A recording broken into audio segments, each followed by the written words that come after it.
نحمده ونصلي على رسوله الكريم اما بعد. دا زمونږ دویم درس دی په دې خبره باندې چې کلمات د اقامت دا به دوه کارته ویل کېږي. په دې اولني درس کې په آخر کې چې موږ د نسائی شریف کومه حواله ورکړه همدغه حدیث د ابو محذورات چې نبی علیه الصلاة والسلام مبارک ورته کلمات د اذان هغه ولس ښودلي دا امام ترمذي راوړی صفحه نمبر 48 جلد نمبر 1 ابواب الصلاة او باب دی باب ما جاء في الترجيع في الأذان. دقة حديث بكراوله عن أبي محذورة أن النبي صلى الله عليه وسلم علمه الأذان 19 كلمة والإقامة 17 كلمة. دقة حديث ده وديك مقصد دارج دا بيانم دا حديث سيد كزيف ده. وقال أبو عيسى هذا حديث حسن صحيح. أبو عيسى فرمى إمام ترمذي رحمة الله عليه دا حديث سيد أو حسن ده. وأبو محذورة اسمه سمورة بن معير او دغه نوم دی وګوره د دې حدیث هغه تصحیح چې کوم د امام ترمذي وکړي د حدیث صحیح دی.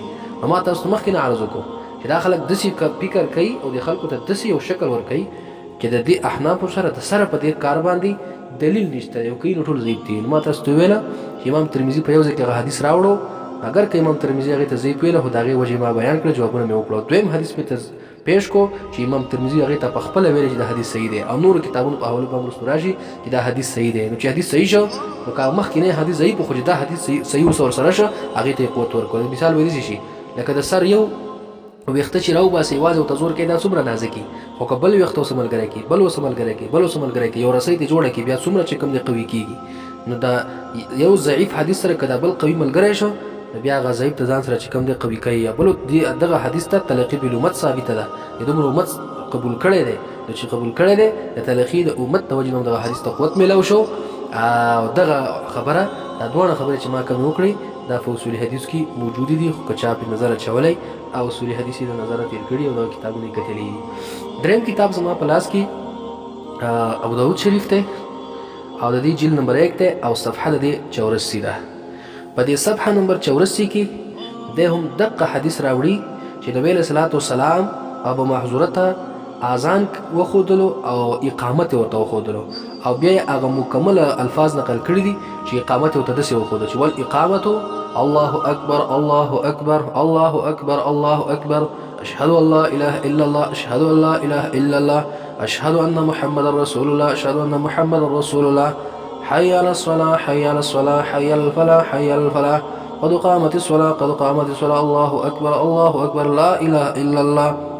امام ابو داود رحمت الله علیه په خپل صحیح ابو داود کې جلد نمبر 1 صفحه 84 کې دغه راوړی او د اذان هغه طریقې ته هم ښودلې او د اقامت هم هغه الفاظ یې هم راوړي او د دې حدیث تصحیح مې ته د امام ترمذي رحمت الله علیه په حواله باندې وکړه د حدیث صحیح دی او نور کتابونو کې هم را روان دي د حدیثو کې چې دا حدیث صحیح دی.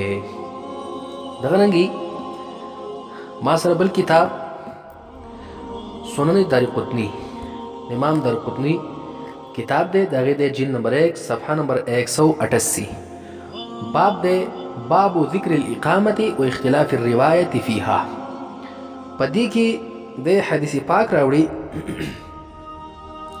دغه د ابو محذوره روایت ته پکې او دغه رنګ چې کوم نور روایت به راوړي خو دغه د ابو محذوره روایت به ذکر کړي. ابو محذوره فرمای النبي صلی الله علیه وسلم علمه الاذان 19 كلمه والاقامه 17 كلمه. اقامت او تولس کلمې خو او بیا د اقامت غ الفاظ هم راوړي دي او د اذان غ الفاظ هم راوړي دي اما تاسو مخکې ذکر کړل. دغه رنګي د په صفحه 189 باندې چې رقم الحديث ته 902 بل حدیث راوړی دی د ابو محذوره دی فرمایي علمني رسول الله صلى الله عليه وسلم الأذان 19 كلمة بعد فتح مكة. نبي عليه الصلاة والسلام پس فتح مكة ما ته کلمات د اذان چې کوم دی وښودل هغه 19 والاقامة 17 كلمة. اقامت ورته 19 کلمې وښودو. نو 19 کلمې اقامت په کله جوړیږي چې هر کله د اقامت د کلمات دوه کرته ویل شي مخکې مې ته په تفصیل سره ذکر کړل علاوه د اقامت هغه 19 کلمات شي. دغه رنګي د امام دارقطنی رحمت الله علیه په دقه باب کې چې لاړ شو 100 صفحې بعد په 193 صفحه کې بل روایت راوړی دی عن عبد الرحمن بن ابي ليلى عن عبد الله بن زيد قال كان اذان رسول الله صلى الله عليه وسلم شفعا في الاذان والاقامه. نبی علیہ السلام اذان او اقامت دواړه بچ کم دینو د الفاظ او د کلمات دود به پیری ویل کېدل. دا حدیث چې کم دی دار قطنی هم راوړی او ترمذی هم راوړی او د پی بیا چې کم دی نو جرح هم کړی ده چې عبدالرحمن دا ضعیف دی او سیء الحفظ دی. خو د دې جرح جواب چې کم دی هغه مخکې مختصرا ذکر شو او نور کتابونو ډېر وکړه چې د طوالت د وجې نه زه هغه حوالې نشم ذکر کولی. بیا که چاته ضرورت وي دغه عبدالرحمن دی د اسماء الرجال کې وګوري عبدالرحمن بن ابي لیلا چې دا مختلف به راوي دی، څوک تضعیف کوي او څوک توثیق کوي او دا د اصولي قاعده ده چې مختلف فيه راوي روایت بیا هم چې کم دی د درجې د حسن لغیره نه راکوزیږي، بیا هم حسن روایت ته مسله ته نه ورکوي او بیا مې تداغي نور وجه هم ذکر کړی چې دغه د وجه د نور هم صحیح شوی دی. لهذا دا د اصول حدیث قواعد دي، کاش چې دا خلک ته خبر وي او دا کتابونه کتلي وي او دا خلکو باندې دا دین نه ګډوډولی او دا اختلاف دا په خلکو کې نه جوړولی. دغه رنګې بدقه صفحه 193 سنن دارقطني جیرول کې بل حدیث راوړي. دا روایت چې کوم دی دا هم د دقه معاذ بن جبل نه دی. دقه عبدالرحمن بن لیلا روایت کې د معاذ بن جبل نه قال دی فرمای قام رجل من الانصار، یو کس د انصار نه پاسېدو چې نوم د هغه عبدالله بن زید و. نو چا ته پاسېدو؟ نبی علیه الصلاة والسلام فقال ویلو یا رسول الله اني رايت في النوم، ما په خوب کې ولیدل کأن رجلا نزل من السماء عليه بردان يخضران، یو ما داسې وکتل چې یو سړی د اسمان را نازل شوی دی راکوز شوی دی او دوه څادرې پیشنې پرتې دي. نزل على جزم حائط من المدینه فاذن مثنى ثم جلس. نو دی راکوز شو او دوه کرته چې کوم د اذان وکړو یعنی اذان د کلمات مکرر ډبل ویلو.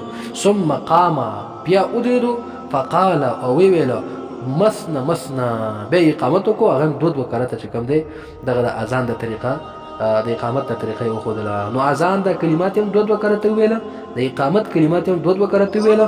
قال ابو بکر نو عیاش على نحو من اذاننا اليوم، بدس اذان وکړ کدا څنګه نن کیږي. قال علمها بلالا، نبی اسلام تو ویل چې دغه اذان د کلمات او دغه د اقامت د کلمات دا وخای بلال رضی الله تعالی عنہ ته. نبی امر ځان هراغه او فرمایي چې الله رسول ما کوم د خوب لیدلې دي. نو غرض مې پدې کې چې کوم فرشتہ چې د اسمان نه راکوزه شو او دغه عبد الله بن زید بن عبد ربه ته هغه اذان په خوب کې خودلو. نو په دغه اذان کې چې کوم دی د اذان د کلمات هم دوه کرته او د اقامت د کلمات په کوم دوه کرته او زمون فقها چې کوم کتاب د فقه تاسو کولا وهي او باب الاذان مسله په کې چیړي نو بیا وایي چې اذان په شان د اقامت دی، ولی په شان د اقامت په شان د اذان دی، د اقامت ولی په شان د اذان دی. نو دا غي د لپاره دلیل ذکر کوي وای ځکه چې کوم فرشته چې د اسمان نه راکوزه شوی و یعنی په خوب کې صحابي مبارک لیدلی و او هغه ته د اذان او د اقامت کلمات خودل، نو د اذان او د اقامت کلمات ته یو شان خودلی وو. وګوره زموږ د احناف د لپاره چې کم دی یو خداش ولا چې هغه مخکې کم د ترمذی روایت ذکر شو چې اذان د نبی اسلام مبارک او اقامت د نبی اسلام کې دوه کلمات وو. دویم حدیث ته به محظوره شو. دریم دا حدیث شو چې دا کومه کلمه د اذان د کلمات ورته خودل شوی او د اقامت ورته خودل شوی دا یو شان ته یعنی دوه کرته او دا مثنى چې کوم نه کو څوک چې دا مثنى دوه نه ثابتېږي. نو په دقه صفحه 193 باندې په دې سنن دارقطني کې لګ لاندې بیا راشه بل حدیث راوړل دی عن عون بن ابي جحيفه عن ابيه ان بلالا اذن لرسول الله صلى الله عليه وسلم بمنى. نبی علیہ الصلوۃ والسلام ته بلال رضی الله عنه په مینا کې اذان وکړو بصوتين ګوره په دوه اوازونو سره او په دوه ساګانو سره. په دوه ساګانو سره یو کلمه په یو سا کې او بل کلمه په بل سا کې غوښتي. واقام مثل ذلك اقامت او تکړم د قصې دې نه ثابت شو. دا خبر ثابت شو چې اذان او اقامت دا یو شان ته د کلمات په ویل کې